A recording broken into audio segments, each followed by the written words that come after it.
한방의 월천, 경매와 사업의 시너지 말씀드리겠습니다. 여기는 어떤 곳이냐면 용도는 고시원이에요. 실질적으로는 원룸입니다. 우리가 알고 있는 뭐 라면 끓여주고 뭐 공동 주방이 있는 그런 고시원이 아니고요. 건축물 대장상 용도는 고시원이지만 실제는 원룸 7평, 8평 되는 수원시 영통구 원촌동이라는 삼성전자 앞에 있는 건물은 317평, 감정가는 19억 원, 실제 낙찰가는 16억 8,700만 원이었고 매각 기일은 2020년 7월 17일이었는데 글로벌 프리미어 타운이라고 어떤 업자가 원룸을 10개를 만들었는데 이만큼이 전부 삼성입니다. 그 앞이 건물이 총 10개입니다. 그 중에 이거 하나였어요. 그러니까 여기는 수요가 어마어마합니다. 그럼 이게 왜 나왔느냐? 뭔 문제가 있겠지? 어떤 문제가 있느냐? 이 업자가 나쁜 놈인데 10개를 이 앞에다가 지으면서 원룸으로는 여러 가지 주차장법이나 이런저런 문제가 있으니까 좀 더 짓기 쉬운 고시원이라고 신고를 해놓고, 그리고 원래는 2층, 3층에는 원룸이 아니라 사무실 같은 걸 넣어놓기로 이렇게 다 해놓고는 다 원룸으로 바꿔가지고 해놨는데 애초에 이 사람은 들고 나를 생각이었습니다. 뭘 들고 날라? 보증금.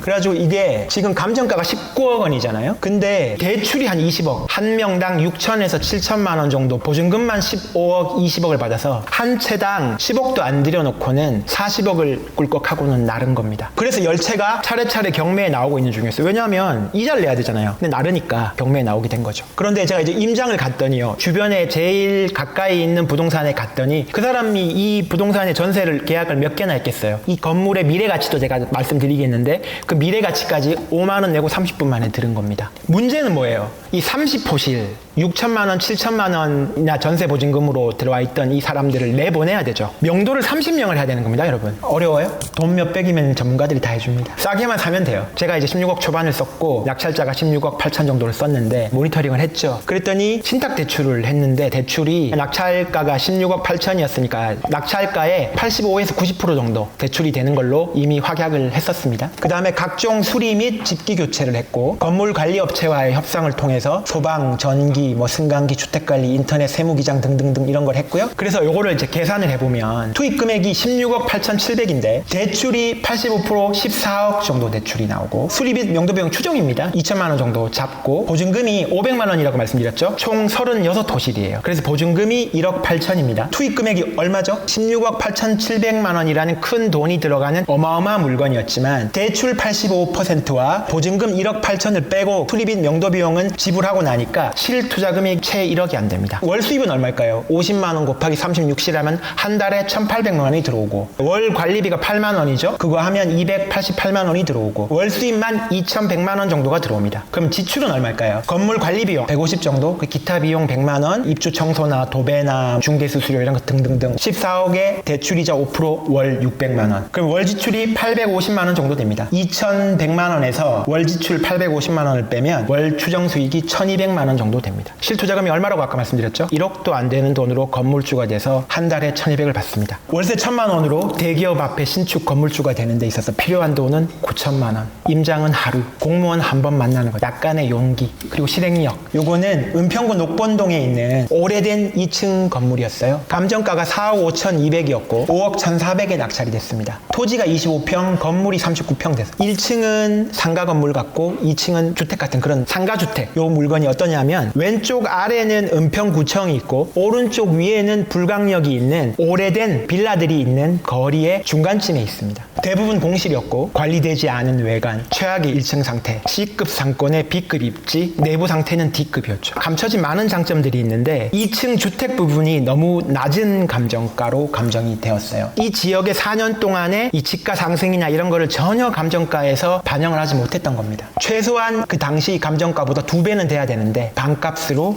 낙찰이 됐습니다. 또 하나는 이 물건의 장점은 2층짜리 건물이죠. 근데 등기부등본을 떼보면 1층 상가 따로 2층 빌라 따로인 2개짜리 물건이에요. 등기가 2개가 있었던 거예요. 그러다 보니까 경매정보 사이트는 상가로 분리되어 있다 보니까 근린주택이나 상가처럼 보였던 겁니다. 공실인 1층 상가 부분이 부담스러웠겠죠. 그러다 보니까 경쟁이 낮았고 5억 정도의 낙찰이 되었고요. 가치 법칙 녹번 2-2 구역이라 그래가지고 불광 역세권 재개발 구역이어가지고 지금 정비계획 수립돼가지고 대충 5,000세대 이상으로 바뀔 예정에 있는 재개발 구역이어서 나머지 2층짜리 이런 빌라들도 제곱미터당 1,000만 원에 거래가 됐던 겁니다. 근데 그 당시 시세는 제곱미터당 1,000만 원이었는데 경매로 낙찰받은 사람은 제곱미터당 400도 안 되는 비용으로 2층 재개발 구역에 있는 주택을 방도 안 되는 가격에 가져갈 수 있었습니다. 왜? 꼼꼼히 보지 않으면 놓칠 수 있었기 때문에. 낙찰 후 잔금일이 2020년 10월 23일이었는데 13일 뒤에 2층 빌라가 13일 있다가 매각됩니다. 3억 6천만 원에 내가 잔금 치고 13일 만에 매각이 된 겁니다. 2층만. 세전 차익이 1억 6,900이었는데 세후 차익 단기 양도세 감안했을 때 대략 1억 정도, 13일 만에 1억 정도를 번 거죠. 1층 상가 부분으로만 대출을 2억 1,500만 원을 실행했습니다. 쪽에서 사용 중인 3칸의 상가를 내부 수리를 좀 했죠. 그 다음에 임대를 놓은 거예요. 돈 1,000 들었을까요? 한 칸당 보증금 1,000만 원에 월 50만 원 정도로 임대가 가능했고 낙찰가가 5억 1,400이에요. 1층 및 2층 취득세 1,500만 원, 1층 상가 부분 추정 수리비 1,500 정도, 2층 매매가가 얼마였다고요? 3억 6천. 2층 주택 부분 양도세 한 6,700. 1층 상가 부분 대출 총액이 2억 1,500만 원이고요. 1층 상가에서 보증금이 1,000만 원씩 3칸이죠. 3,000만 원. 투자 금액이 740만 원 정도 나옵니다. 서울에 있는 꼬마 빌딩 상가 3개 가지는데 내 투자 금액이 740만 원. 경매에서나 가능한 일입니다, 여러분. 월 대출 이자가 나가죠. 5% 잡았을 때 월 90만 원, 월세 150만 원. 그러면 월 수익이 얼마예요? 60만 원이죠. 월세 150에서 대출 이자 빼면 실투자 금액 700만 원 가지고 월 60만 원을 버는 겁니다. 낙찰 후 한 달 만에 2층 빌라를 팔아가지고 시세차익 세후로만 1억을 거두고 인서울 재개발 상가 3개의 입주권을 가지는데 필요한 돈은 700만 원.